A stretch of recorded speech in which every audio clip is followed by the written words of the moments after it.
शौक़ और लगन ऐसी चीज़ है कि अगर एक बार लग जाए तो फिर उसे दीवाना बना देती है।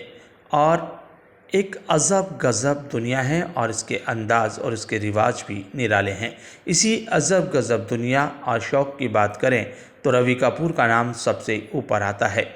जहां राजस्थान की राजधानी जयपुर में रवि कपूर ने अपने शौक़ को अपना हुनूर बना लिया और अब अपना व्यवसाय बना लिया। ये व्यवसाय है विंटेज कारों को रिस्टोर कर, संरक्षित कर उन्हें दोबारा सड़क पर उतारने का। हम आपको बता दें कि रवि कपूर ने सबसे पहले एमआई रोड पर अपना छोटा सा सफ़र शुरू किया कारखाने का, और यहाँ पर इस शौक़ के लिए, अपनी मौज के लिए पुरानी विंटेज कारों को मौलिक अंदाज में रखकर चलाने के लिए, उनकी मरम्मत और सार संभाल के लिए उन्होंने ये वर्कशॉप संचालित किया। फिर इस शौक़ और लगन ने ऐसा जुनून पैदा किया कि यहाँ पर उनके पास बड़ी संख्या में विंटेज कारें आने लगी, सुधरने के लिए, संरक्षित होने के लिए। और जल्द ही रवि कपूर को लगा कि अब ये जगह छोटी पड़ रही है, तो उन्होंने अजमेर रोड पर 2 बीघा का ये बड़ा शेड बनाकर यहाँ पर अपना ये काम शुरू कर दिया।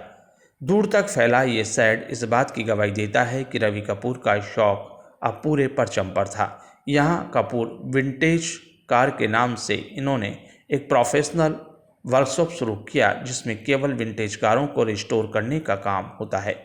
हम आपको बता दें कि उनका सफ़र लगातार जारी है और यहाँ पर काफ़ी पुरानी कारें, जिनमें 1947 की बनारस घराने की कार आस्टिन है, तो उसके साथ ही बनारस घराने की कार ड्यूक सुपर 8 जो 1947 में बनी, वो भी यहाँ मौजूद है।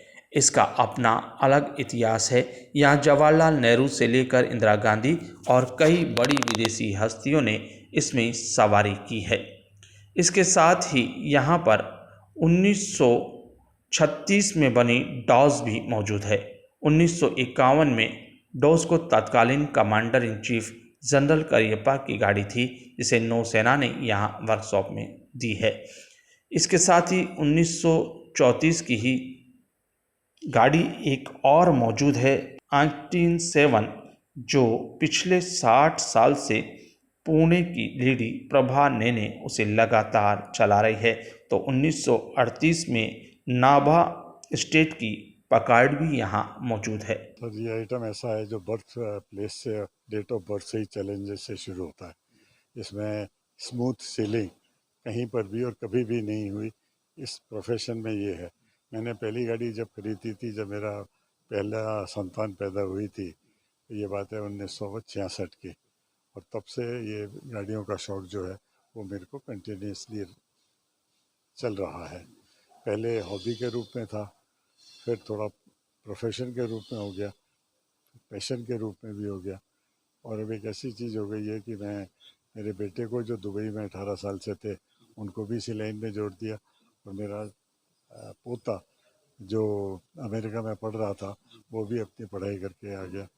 तो शायद पूरे हिंदुस्तान में हमारी अकेली ऐसी फर्म है जहाँ इस व्यवसाय में 3 जनरेशन से हम लोग व्यस्त हैं। सबसे पुरानी गाड़ी बोल सकते हैं हाँ, मेरे पास देखिए सबसे पुरानी गाड़ी जो इस समय तैयार है वो 1927 की है, और कुछ गाड़ियाँ ऐसी भी हैं जो कि 1930 की हैं, 35 की हैं। 1930 और 35 की तो 15-20 गाड़ियाँ मिल जाएंगी, लेकिन वास्तविकता ये है कि दी ओल्डेस्ट कार इज़ 1927। और उस ज़माने में ऑस्टिन और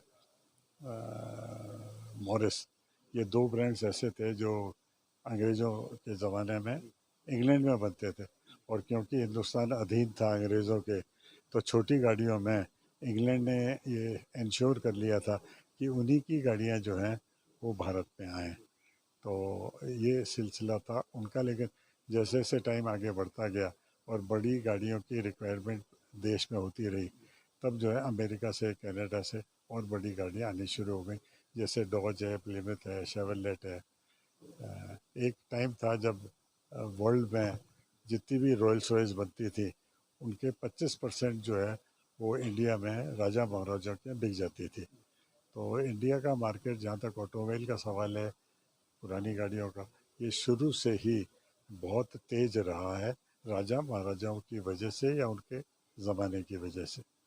आज के टाइम में तो कोई भी कंपनी आती है, आने के बाद में हर साल मॉडल अपडेटेशन और दूसरे मॉडल निकालती है। अब इस पे कुछ आपकी राय क्या है, किस तरीके नहीं, से? वो जो करते हैं, देखिए अगर कोई भी मैन्युफैक्चरर आज की तारीख में कोई मॉडल चेंज करता है तो ये नहीं है कि वो थोड़ी सी एसेसरीज लगा के चेंज कर देता है। जितना भी उस पीरियड में टेक्नोलॉजिकल एडवांसमेंट हुआ है, देखिए सरकार से हमें बहुत ज़्यादा मदद मिली। नितिन गडकरी साहब ने हमारी बहुत ज़्यादा बातें सुनी, लेकिन अभी भी हमारे को जो सबसे बड़ी समस्या है वो ये है कि गाड़ी जो है, आज जो उसका ओनर है उसके दादा या परदादा के नाम से गाड़ी है और गाड़ी परिवार में ही है, और वो गाड़ी को हमारे को बेचना चाहता है। हम खरीदने को तैयार हैं, हमसे मतलब है ग्राहक खरीदने को तैयार है, लेकिन क्योंकि उसके अप्रोप्रिएट पेपर्स नहीं मिल पाते, इसलिए हम ये चाहते हैं कि सरकार nearly on the strength of affidavits इस गाड़ी का रजिस्ट्रेशन करे उन लोगों को जो उस गाड़ियों के वारिस है। कैटेगरी अलग उपयोगी इनकी नितिन गडकरी साहब ने वी कैटेगरी की घोषणा करी थी, उसका इम्प्लीमेंटेशन भी हो गया है, लेकिन ये बहुत दुख की बात है कि राजस्थान में और बहुत सारे ऐसे प्रांत हैं, शायद अधिकतर ऐसे प्रांत हैं जहाँ पर उन्होंने उसको अभी तक लागू नहीं करा, और उसका नतीजा ये आएगा कि जो रूल बने वो कागज़ों पे रह गए और वो ज़मीनी हकीकत। ये केवल रवि कपूर का शौक नहीं था, ये पीढ़ियों का सफ़र भी साथ चल रहा था। रवि कपूर के बेटे संजीव कपूर भी इस शौक के कायल हो गए और अपने पिता के साथ ही इस पेशेवर विंटेज स्टूडियो में काम करने लगे। अब इसे पूरी तरीके से व्यावसायिक तौर तरीकों से सुसज्जित करने के साथ ही नए जमाने के साथ कदम से कदम मिलाकर आगे बढ़ा रहे हैं। उनका मानना है कि अगर ग्राहकों की संतुष्टि हो और क्वालिटी पर ध्यान दिया जाए तो फिर सफलता ज़्यादा दूर नहीं होती। हाँ, इतना ज़रूर है कि विंटेज कारों को लेकर सामान की उपलब्धता और अन्य दूसरे मुद्दे ज़्यादा अहम होते हैं। मेरे फादर ने करी थी जब उन्होंने अपने दादाजी की एक पुरानी 1934 की शेवलेट गाड़ी की फ़ोटो देखी। फिर वो इस फ़ोटो देख कर के उस गाड़ी को खोजने के लिए निकले, और जब उन्हें वो गाड़ी मिल गई तो उन्होंने ख़रीद ली। अब वो कबाड़ कंडीशन में थी, उसको तैयार करने में उन्हें 2 साल लग गए, लेकिन धीरे धीरे करके जब उन्होंने तैयार कर ली तो वो इतनी बढ़िया बनी कि 2 जने और आ गए कि भाई हमारी भी गाड़ी तैयार कर दीजिए। तो जो शौक़ था वो एक पैशन में डेवलप हो गया, और पैशन जो है वो करते करते कब बिज़नेस में चेंज हुआ ये पता ही नहीं चला। तो ये करीब 20 साल पहले की बात है। अब यहाँ पे हमने एज अ बिज़नेस पिछले 3 साल से करंट जगह पे शुरू करा है। बिज़नेस प्रोफेशनली शुरू करा, मैं बोलूँगा। शौकिया तौर पे तो 15 साल से कर ही रहे थे, पर अब हाँ, ऑन अ नेशनल लेवल 50 से 60 गाड़ियाँ इस वक्त तैयार हो रही हैं वर्कशॉप में, और जगह जगह से आ रही हैं, दूर दूर से। आसाम से भी गाड़ियाँ आ रही हैं, डिब्रूगढ़ से आई हुई हैं, केरला से आई हुई हैं, बेंगलोर से काफ़ी गाड़ियाँ आई हैं, बॉम्बे से आई हैं, और नैनीताल और इधर हल्द्वानी साइड से भी पुराने पुराने घरानों की, राजाओं महाराजाओं की, बनारस महाराज की गाड़ियाँ आई हुई हैं, और राजस्थान के छोटे मोटे ठिकानों की 2-3 गाड़ियाँ आई हुई हैं। तो सभी जगह से आ रही हैं। विंटेज को अब अफोर्ड करना बहुत मुश्किल का काम है, तब इसको बना रहे, इसलिए कॉस्ट इफेक्टिव करने के लिए भी दिशा में कुछ काम किया आपने ताकि ये पहुंच सके, फिर आदमी हिम्मत कर सके विंटेज की? देखिए, ये वाली गाड़ियाँ जो हैं ये नंबर्स में बहुत कम है, और जिस चीज़ की सप्लाई कम होती है और डिमांड ज़्यादा होती है और लोगों के शौक़ इस डायरेक्शन में बढ़ते जाएंगे, तो वो अगर पैसा देने के लिए तैयार हैं तो उसी अनुपात में मांगने वाले भी रेटें बढ़ाते जाते हैं।